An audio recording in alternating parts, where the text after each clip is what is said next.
serious dark web users of Reddit, was there ever a point in your use that you felt you were genuinely in danger? What happened? I once bought a bit of weed, and I received a blackmail letter threatening me with awful things, like sending CP and calling the police if I didn't send 1 BTC, $1,000 at the time. I was scared shitless, but nothing ever happened. Always check the reviews before buying anything. Had a buddy who used to order weed. The distributor got busted, and the postal service let him know there was a suspicious package for him. He could either pick it up, or it would be destroyed. Did he go to receive the package? Not unless he's a total idiot. Getting an illegal package addressed to you leaves you with plausible deniability if you've purchased it anonymously and covered your tracks. You can say, no thanks, I don't want anything to do with that, because I have no idea what it is, and that'll be that. You just have to suck up the sunk costs. Trying to pick it up after you've been told it was suspicious and being held will earn you a nice talk with the authorities. Everything feels government owned. I used to frequent drug sites. They would go down for weeks at a time. Then pop up again, have weird prices. Sellers were different. It made the dark web feel like a labyrinth more than a ruleless wasteland.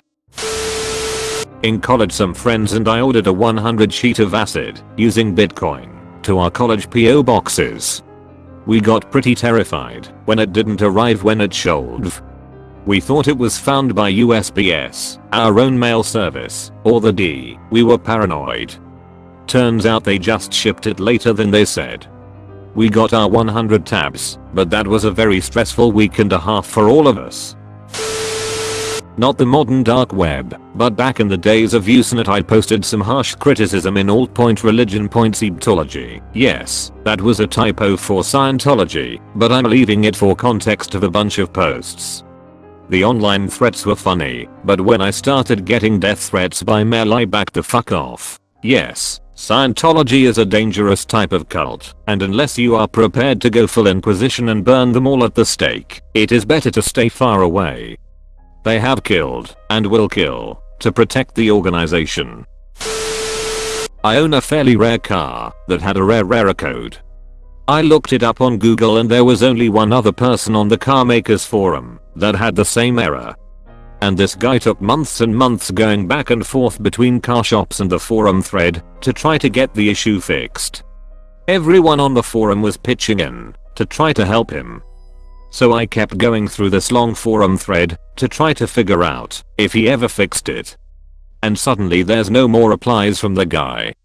Everyone was scratching their heads for a while. We thought he had maybe gotten the issue fixed and didn't bother to update us on it. Then one day, a news article popped up about a really rich guy who died in a Thai jail cell.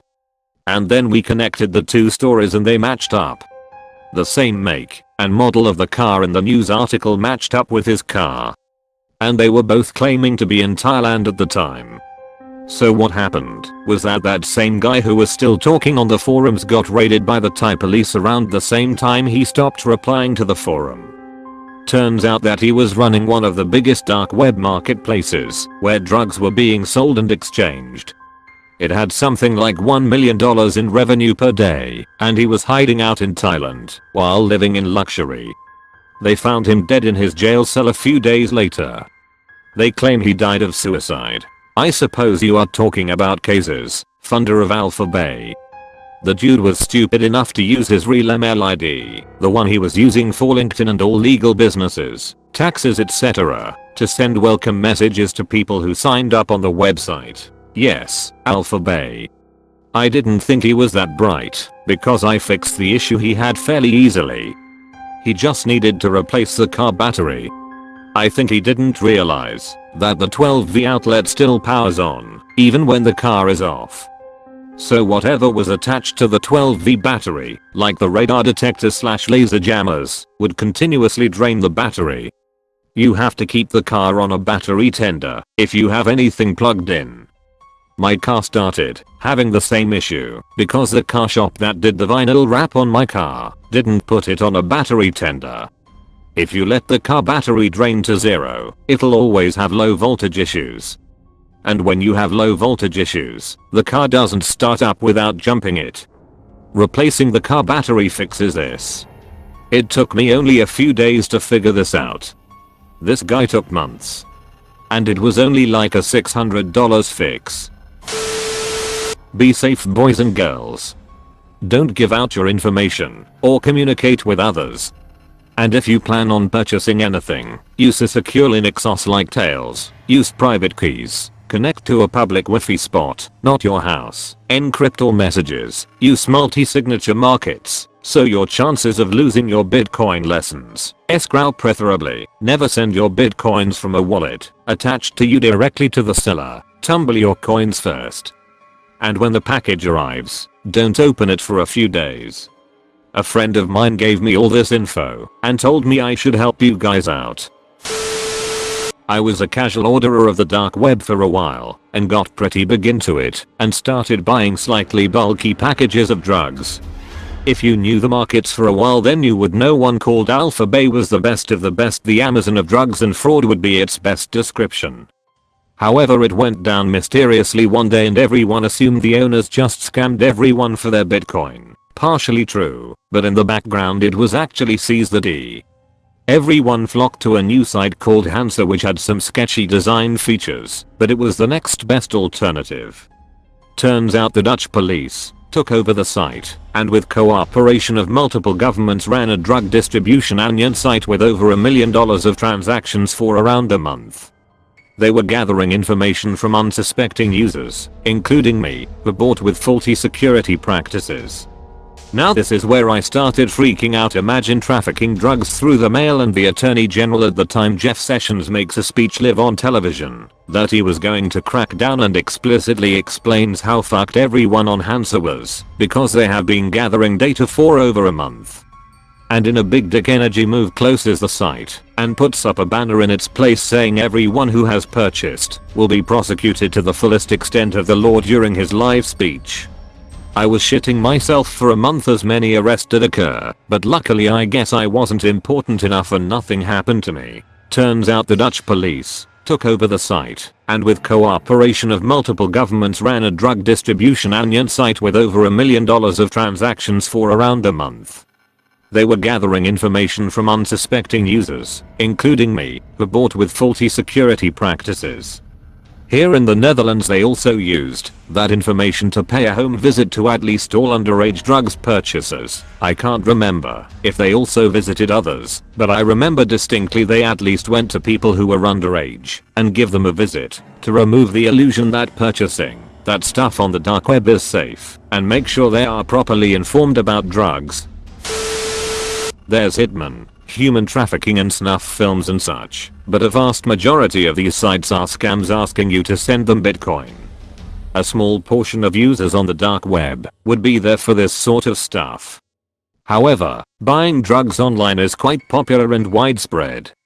Single vendors can have $500,000 plus in lifetime sales. It's quite safe to use.